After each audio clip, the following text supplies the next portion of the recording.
ಯುವ ನಿಧಿ ಯೋಜನೆಯ ಮತ್ತೊಂದು ಅಪ್ಡೇಟ್ಗೆ ಎಲ್ಲರಿಗೂ ಸ್ವಾಗತ. ನಾನು ನಿಮ್ಮ ಪ್ರೀತಿಯ ಶಿವು. ಇವತ್ತಿನ ಒಂದು ವಿಡಿಯೋದಲ್ಲಿ ಯುವ ನಿಧಿ ಯೋಜನೆಯ 3 ತಿಂಗಳಿನ ಹಣವನ್ನು ಇವತ್ತು ಒಟ್ಟಿಗೆ ಬಿಡುಗಡೆ ಮಾಡಲಾಗ್ತಿದೆ ಅಂತ ಹೇಳಿ ಮಾಹಿತಿಯನ್ನಾದರೆ ತಿಳಿಸಿರ್ತಕ್ಕಂಥದ್ದು.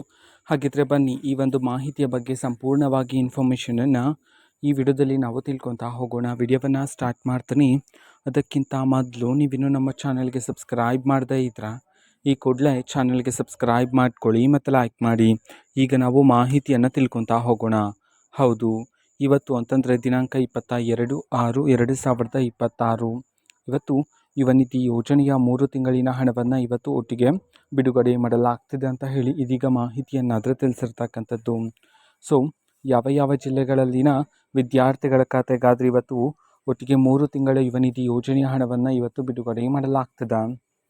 ಈ ಒಂದು ಮಾಹಿತಿಯನ್ನು ನಾವು ತಿಳ್ಕೊಳೋದಾದರೆ ಇವತ್ತು ಕರ್ನಾಟಕದಲ್ಲಿರ್ತಕ್ಕಂತಹ ಈ 13 ಜಿಲ್ಲೆಗಳಲ್ಲಿನ ವಿದ್ಯಾರ್ಥಿಗಳ ಖಾತೆಗಾದರೆ ಇವತ್ತು ಒಟ್ಟಿಗೆ 3 ತಿಂಗಳಿನ ಹಣವನ್ನು ಬಿಡುಗಡೆ ಮಾಡೋದಕ್ಕೆ ಸಂಬಂಧಪಟ್ಟಂತೆ ಮಾಹಿತಿಯನ್ನು ತಿಳಿಸಿರ್ತಕ್ಕಂಥದ್ದು. ಸೊ ಈಗ ನಾವು 13 ಜಿಲ್ಲೆಗಳ ಹೆಸರನ್ನು ತಿಳ್ಕೊತಾ ಹೋಗೋಣ. ಸೊ ಮೊದಲಿಗೆ ದಕ್ಷಿಣ ಕನ್ನಡ, ಧಾರವಾಡ, ದಾವಣಗೆರೆ, ಗದಗ, ಹಾಸನ, ಹಾವೇರಿ, ಕಲಬುರಗಿ, ಕೊಡಗು, ಕೋಲಾರ, ಕೊಪ್ಪಳ, ಬೀದರ್, ಬಾಗಲಕೋಟೆ, ಬಳ್ಳಾರಿ. ಈ 13 ಜಿಲ್ಲೆಗಳಲ್ಲಿನ ವಿದ್ಯಾರ್ಥಿಗಳ ಖಾತೆಗಾದರೆ ಇವತ್ತು ಯುವ ನಿಧಿ ಯೋಜನೆಯ 3 ತಿಂಗಳಿನ ಹಣವನ್ನು ಇವತ್ತು ಬಿಡುಗಡೆ ಮಾಡಲಾಗ್ತಿದೆ ಅಂತ ಹೇಳಿದೀಗ ಮಾಹಿತಿಯನ್ನಾದರೆ ತಿಳಿಸಿರ್ತಕ್ಕಂಥದ್ದು. ಓಕೆನಾ? ಸೊ ಇದು ಇವತ್ತಿನ ಒಂದು ವಿಡಿಯೋ. ಇದೇ ರೀತಿ ಇನ್ನು ಹಲವಾರು ಯೋಜನೆಗಳಿಗೆ ಸಂಬಂಧಪಟ್ಟಂತೆ ಮಾಹಿತಿ ಬಂದ ನಂತರ ಆದಷ್ಟು ಬೇಗ ನಾನು ನಿಮಗೆ ಇನ್ಫಾರ್ಮೇಷನನ್ನು ತಿಳಿಸ್ತೀನಿ. ಅದಕ್ಕೋಸ್ಕರ ಚಾನಲ್ಗೆ ಸಬ್ಸ್ಕ್ರೈಬ್ ಮಾಡ್ಕೊಳ್ಳಿ ಮತ್ತು ಮಾಹಿತಿ ಇಷ್ಟ ಆಗಿದ್ದರೆ ನಿಮ್ಮ ಫ್ರೆಂಡ್ಸ್ ಆ್ಯಂಡ್ ಫ್ಯಾಮಿಲಿ ಮೆಂಬರ್ಸ್ಗೂ ಸಹ ವಿಡಿಯೋವನ್ನು ಶೇರ್ ಮಾಡಿ.